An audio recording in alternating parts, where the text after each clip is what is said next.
សេចក្តីប្រកាសព័ត៌មានរបស់សាលាដំបងខេត្តកណ្ដាលពាក់ព័ន្ធនឹងមន្ត្រីប៉ូលីសកិច្ចសន្យា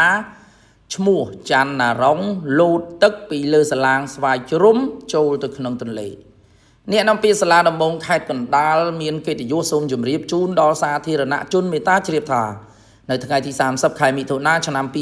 2026សាលាដំបងខេត្តកណ្ដាលបានទទួលចាត់ការលើសំណុំរឿងព្រហ្មទណ្ឌលេខ1493អកចុះថ្ងៃទី27ខែមិថុនាឆ្នាំ2026ដែលតាក់ទិននឹងករណីហិង្សាដោយចេតនានិងចាប់បង្ខាំងមនុស្សដោយខុសច្បាប់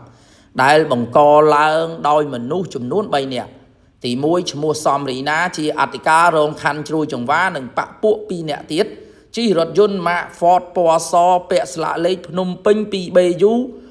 5414បានធ្វើសកម្មភាពចាប់ខ្លួនទៅលើជនរងគ្រោះឈ្មោះច័ន្ទណារុងចេញពីផ្ទះស្ថិតនៅភូមិព្រែកតាកៅសង្កាត់ព្រែកតាកៅក្រុងអរិយស័ព្ទខេត្តកណ្ដាលនិងបានក្របួចជនរងគ្រោះដាក់ចូលទៅក្នុងរថយន្ត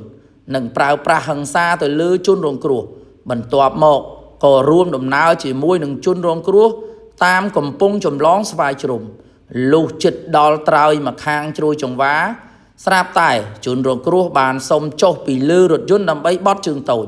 ខណៈដែលចុះពីលើរថយន្តបត់ជើងតូចនោះជនរងគ្រោះក៏បានលោតពីលើទូកដរចូលទៅក្នុងទន្លេបាត់ឈឹងតែម្ដងលុះមកដល់ថ្ងៃទី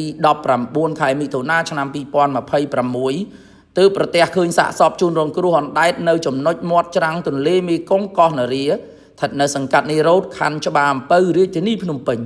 បន្ទាប់ពីបានពិនិត្យទៅលើឯកសារនិងភស្តុតាងនានាដែលមាននៅក្នុងសំណុំរឿង